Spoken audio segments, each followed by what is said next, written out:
Please welcome Chief Sustainability Officer at IHG Hotels and Resorts, Catherine Dolton, in discussion with Skift Head of Research, Wouter Geerts.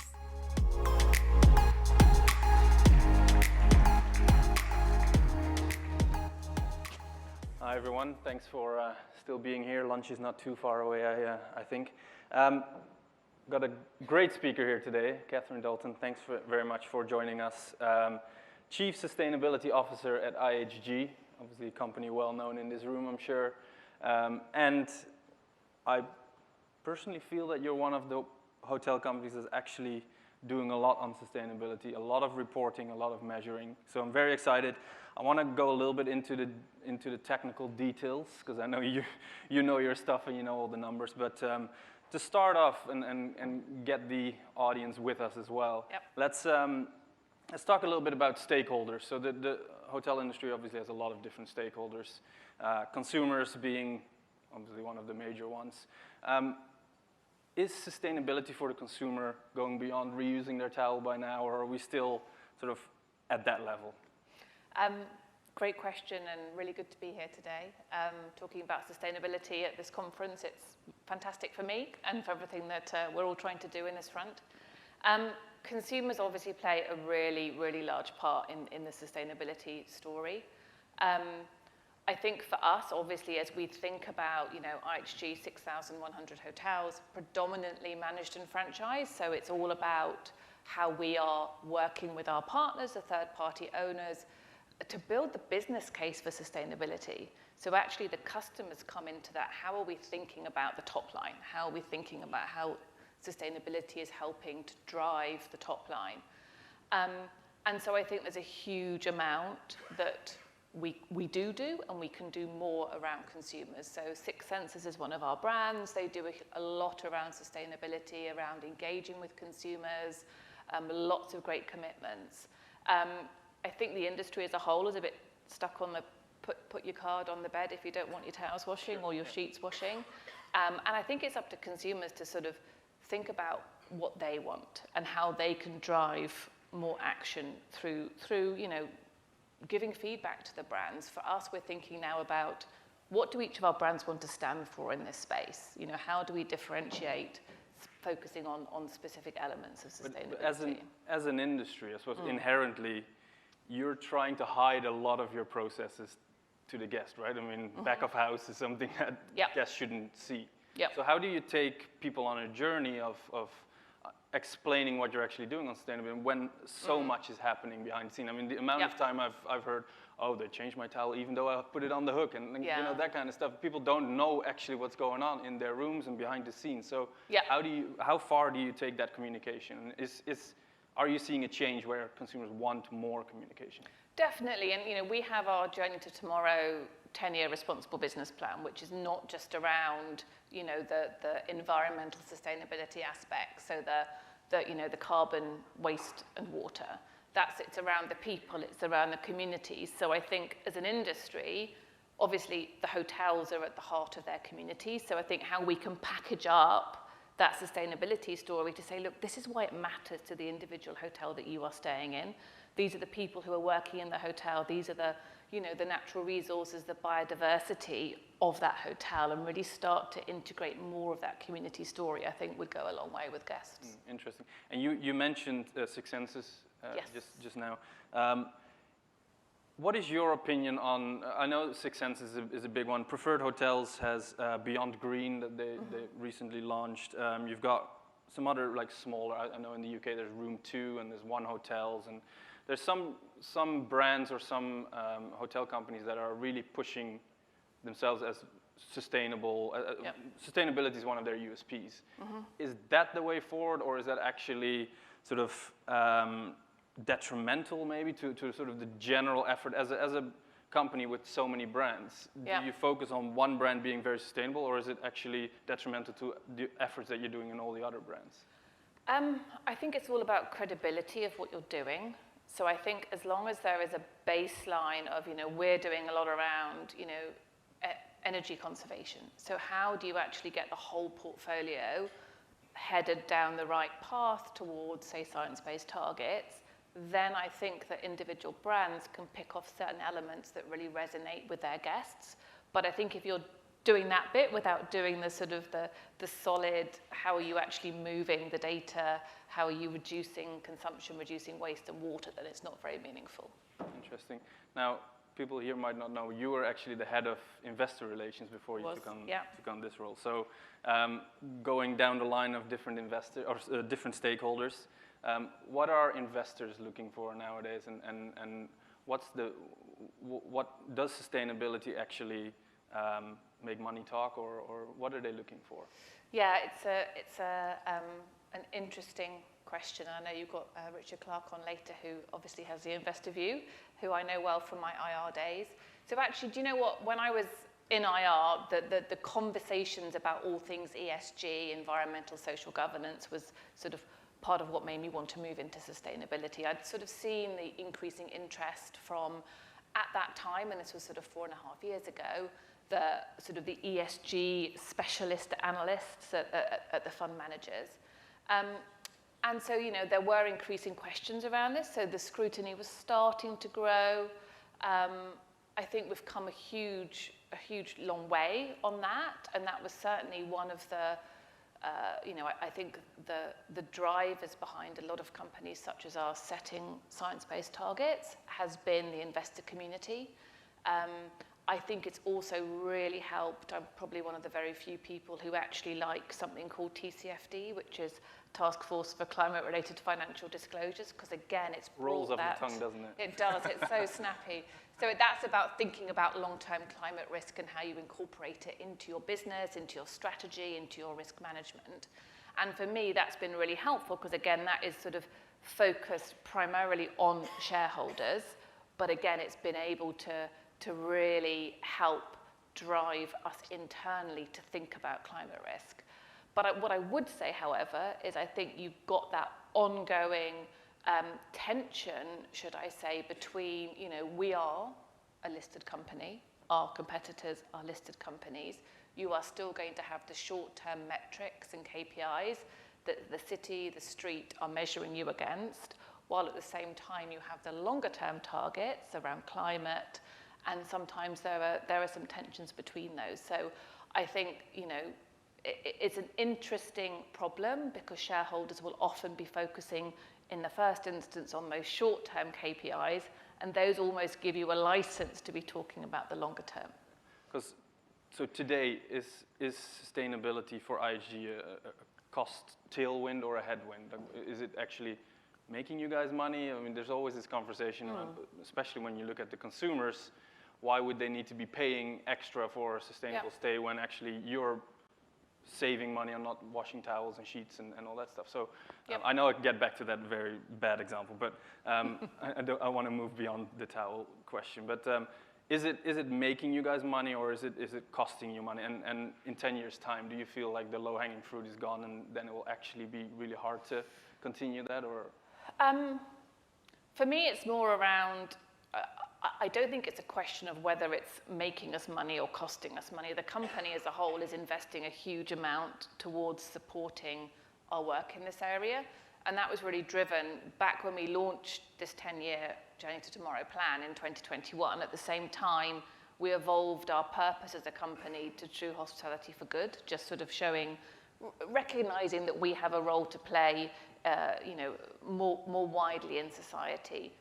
And we evolved our strategy to have a pillar dedicated to people, community, and planet. So again, that has meant that actually it's just part of the business. It's part of the business strategy. Whether it's making us money today or not, I just don't think that is the question, because it's just something that is necessary. And when you look forward 10 years, it's going to become even more necessary. So, you know, I think that the urgency around all of this, just in the last couple of years, right, it's grown massively. And I think that will continue as we look ahead. Yeah, and as one of the, I suppose, largest hotel chains in the world, you mentioned already, quite asset light. Yeah. You don't own the buildings. You do obviously a lot of franchising. I know your franchisees use a system called Green Engage. I think you have a slide for people. It's a computer system that helps franchisees and any hotel in your portfolio to measure, track their performance, and you then in head office use that obviously across the board to provide feedback as well. Explain to us how that works. I mean, these owners own the building. They would be the ones needing to invest in energy, more energy efficient refabs or whatever it is. How does that relationship go? Do you push them? Do they push you? Does it depend on what kind of hotel, where the hotel is? What are you seeing there? Yeah, I mean, it varies massively by region. What I would say is we have an owners association, which is a professionally run body, and we engage very, very closely with them. We have had, looking specifically at the energy part, we have had reduction targets for every single hotel for several years now. So that is part of the core metrics for every hotel annually. That rolls up to our regional leaders and also to our executive committee. So a big focus on it. Mm-hmm. We also, so the Green Engage tool supports that with green solutions. And also now, we've done a lot of work over the last couple of years around really analysing what measures can be put in place, again, focusing very much on energy and our science-based targets, that the owners can put in place that have a really solid payback. So focusing in the first instance on what pays back within 5 years, and starting and putting those things into brand standards. So starting really simple. I mean, last year we put into brand standards LED lighting and low flow showers and taps. So that is mandated that the hotels have to have those in for both new build, well, it's in most new builds anyway, and existing hotels. So we're going through this process of consultation with sort of saying to owners, look, these are the things that we think you should be doing. These are going to be coming into brand standards. We, at the same time, have to build the case around that. And also recognizing that there's going to be some upfront costs with this. So thinking about how we can support with the financing side, either by working with energy as a service companies. There are certain companies who will help find local incentives, especially in the US. We had lots of conversations in the US with government about getting incentive measures into the Inflation Reduction Act last year. So again, it's about that partnership. So we're mandating certain things, but also we're building the business case to our owners to put those in place, and we get a lot of feedback from them. Have you kicked out anyone from your under your flags because of not meeting brand standards around sustainability or wanting to invest? Well, we only put the first items into standards last year. I think, as ever, there would be a wider conversation around this, but these things are going into standards, and it's taken very seriously. Interesting. You mentioned Journey to Tomorrow. You've mentioned science-based targets. Just wanted to give you an opportunity to explain a little bit more around that, and also take us into the boardroom. Is there a C-suite sort of investment in sustainability? How did you come up with your 2030 plans, your targets? Yeah. How did that process go? So it was the first thing that I did when I came into role, was to start to think about this longer term strategy and the areas that we wanted to cover. We'd had some metrics in place externally for some time, but they were sort of more medium level.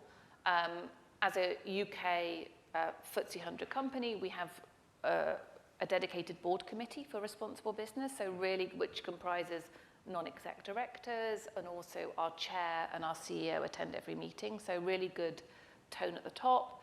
So heavy consultation with them as we develop this long-term plan, sort of thinking about what's important, as well as our group executive committee and our owners and customers. So sort of extensive consultation as we developed that plan.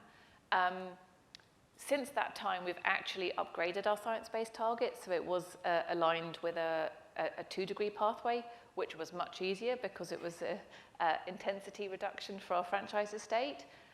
Now we do have this absolute reduction, which does pretty much require us to halve our emissions across our entire portfolio by 2030. Yep.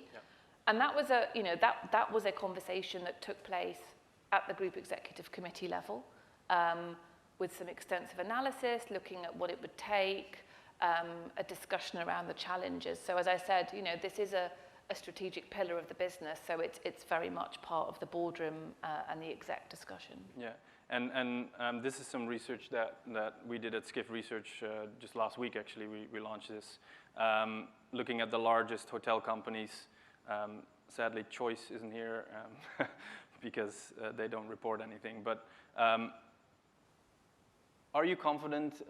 You can see here IHG actually is the only one that already provided some 2022 data. So kudos again to you. You're very quick. Are you confident that you're going to be able to meet these targets? I mean, 2030 sounds a long time away, but actually we're already in 2023, so it's not that far away, right? It's not a long-term target anymore nowadays. Yeah. Back with my IR hat on, I'm not going to give you any predictions. However, it's all about, for us, it's about breaking it down into what are those levers that we have to help us meet these targets. And we've done a huge amount of work thinking about how we get there. Yeah. The first is around sort of energy conservation measures that can be put in across the estate. As I said, payback within 5 years. They kind of should be no-brainers, really. So it's about how you just reducing consumption across the board. The second piece is then, how do you electrify? So that's looking at hot water, space heating, kitchens. You talk about electrification of kitchens to hoteliers, and there's always a sharp intake of breath, and laundries. So actually, it's some of it's quite simple, but really hard to do. So again, we're looking there at how do we regionalize that approach? Because in places like Europe, where you're starting to have the lenders are starting to talk about ESG strategies, so our owners are talking about it, customers are far more savvy. Where can we accelerate some of these measures? Where can we find those incentives, work with governments? And then the third piece of the puzzle is renewable energy. So obviously, helping hotels to access that. On-site solar will only go a very small part of the way. So again, where markets are deregulated, how can IHG support our hotels in accessing renewables? And then as further markets deregulate, how can we be up there sort of enabling that access? Sure. Very quickly, because I want to touch on some other things too. Why do you not have set net zero targets yet? Or are you working on that? So for me, it's about, it was far more important to set the more near-term target, which Sure. 2030 is seen as being a near-term target in the world of sustainability. And it goes, for me, so getting the data for our Scope 3, the franchise hotels, is something we're really focused on. It's something we've been doing for a number of years, but ensuring the quality of that data is really important. Going to net zero by 2050, we would have to expand the scope of our Scope 3, and this is where I won't get too technical, but it's starting to understand things like emissions from your purchased goods and services, so supply chain. So we're doing work with our procurement team, just trying to understand the data, where it comes from. It starts to look into things like embodied carbon in the building. So for me, I want to understand the data.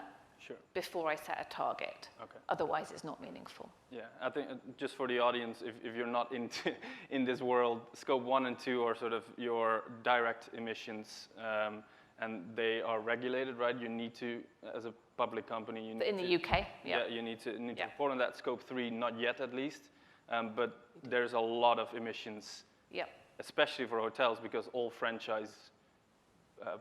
anything franchisees do falls in Scope 3, as well as purchase goods and services, like you said. Let's move on. I want to talk a little bit about social aspects as well, because we haven't touched on that obviously at all, but that falls under sustainability too. You're measuring a lot of things, especially on the environmental part, and in a way, I mean, I'm not saying it's easy, but it's quantifiable, so you can do it. Yes. How do you quantify your social impact? Because I know you have some targets. We do. Around your social impact for your staff as well as local communities, but how do you go about actually quantifying that and making sure that you're on target for those kind of things? Yeah, it's a great question, because I would say it's an area that's had less scrutiny up till now, but I think that's going to be changing as with all these areas. So we have a 2030 target of improving the lives of 30 million people. So we've been doing a lot of work over the last year around what actually does that mean. Yep. So we've been working with a company called B4SI, who are actually helped us to define what does an improved life actually mean, and what are those areas that we can count towards that. Because you know, we have some pillars around disaster relief, skills building, and food security at IHG. So that's kind of our core community pillars. Yep. So we've been working about how do we get data to enable us to measure those. The next piece for us, which is really, really interesting, is what is the wider impact of our activities in the communities that we operate in? So this is kind of the business as usual impacts. Mm-hmm. And that's something we're looking at the moment in terms of where can we credibly say that IHG is improving the lives of the people that we're interacting with. So that is something where, again, we're working with some third parties at the moment to sort of just define what those areas are and how we can influence those. But I think it's an area that typically in the past has been defined more around, you know, input metrics. So we're gonna put this amount of money in, and you're not actually thinking about what the impact of that is. Yeah, interesting. Final question. Sorry, I didn't get to any of your questions, but you're around all day, right, for the rest of the afternoon, so you can grab her over lunch. I just wanted to know, Varsha, my colleague this morning, also talked about sort of the reduction that is needed, and obviously your portfolio has grown rapidly over the last decades. Is that going to, are your absolute sustainability targets where you, like you say, it's not per square meter, it's not per room, it's actual absolute total emissions that you're going to be doing. Is that going to have an impact on how fast you can grow in the future? No, in a word, because I mean that fundamentally is our business model. It's about you know, we're very focused on sustainable growth, not just in sort of terms of being able to continue to grow, but in terms of being able to grow in a way that we're minimizing our environmental impact. So that is absolutely at the core of the strategy. Embedded in my brain, we do some very detailed analysis looking at what is our baseline emissions, what emissions are going to come from growth, and how can we reduce those. So it's all about thinking about hitting those targets while enabling us to hit our growth figures. Great. Thanks very much, Catherine. Really appreciate it. Thank you. Thanks, everyone. Thanks, everyone.